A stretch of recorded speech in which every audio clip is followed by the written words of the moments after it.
침묵을 강요당하는 사회가 오지 않기를 소망해 봅니다. 이인부와 같은 간신들이 국민들의 눈과 귀를 막고 입을 틀어막고 있는 것은 아닌지 심히 우려됩니다. 선관위는 국민들 위해 군림하는 기관이 아닙니다. 오류가 없는 신성을 지닌 기관도 아닙니다. 이인부가 조정의 관원들에게 말했습니다. 그대들은 의장대에 줄지어 서 있는 말들을 보지 못했습니까? 하루 종일 소리내지 않고 가만히만 있어도 산품의 사료를 먹습니다. 그런데 한 번이라도 소리를 내지르면 그놈은 쓰이지 않습니다. 그 말을 들은 간원들은 감히 황제에게 간언을 올리지 못했습니다. 이인부는 당현종 시절의 간신입니다. 당현종은 개원지치라고 불리워지는 좋은 정치를 이루었던 황제였습니다. 그러한 당현종이 말년에 양귀비를 총애하고 이인부와 같은 간신을 총애하여 나라는 어지러워졌습니다. 양귀비는 중국의 4대 미녀로 불리우는 여인입니다. 중국의 4대 미녀라고 하면은 서시, 왕소군, 초선, 양귀비를 말합니다. 그 중에 여포가 사랑했던 초선은 가공의 인물이죠. 그러니까 실존 인물이 아니었기 때문에 그 대신에 항우가 사랑했던 우미인을 넣어서 4대 미녀라고 하기도 합니다. 그리하여 결국 알록산에 난이 일어나는 등 나라는 크게 혼란하게 됩니다. 이인부와 같은 인물이 권세를 잡으니까 당나라가 쇠퇴하게 된 것이죠. 이인부는 입으로는 달콤한 말을 하면서 뱃속에는 칼을 품고 있다라는 구밀복검이라는 말을 탄생시킨 인물입니다. 이인부로 인해서 구밀복검이라는 말이 생긴 것이죠. 당현종 초기에는 여러 사람들이 논쟁을 통해서 올바른 결론을 얻고자 노력했습니다.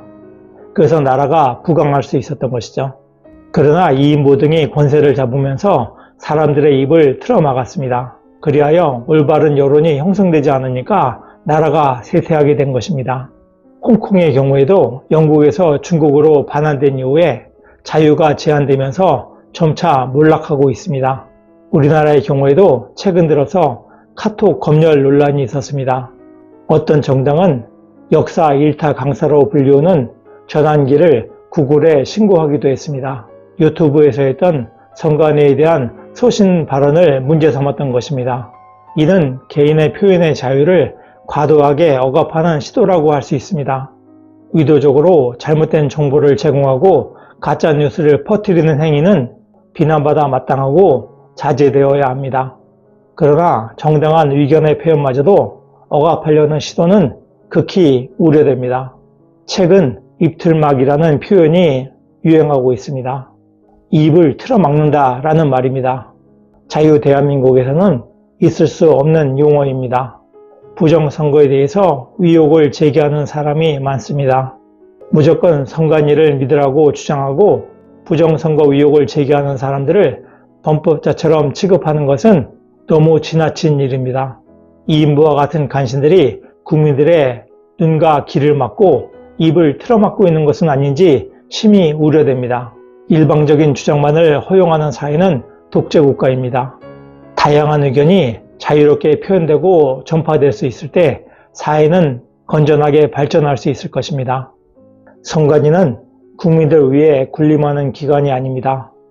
오류가 없는 신성을 지닌 기관도 아닙니다. 너무나도 중요한 선거라는 제도가 불신받고 있는 현실은 안타깝습니다. 윤석열 대통령도 비상계엄을 실시했던 이유 중에 하나로서 부정선거 의혹의 해소를 언급한 바 있습니다. 부정선거에 대한 의혹은 공정하고 투명하게 검증되고 해명되어야 할 것입니다. 침묵을 강요당하는 사회가 오지 않기를 소망해 봅니다. 노력하는 여러분의 동반자, 동반TV입니다. 감사합니다.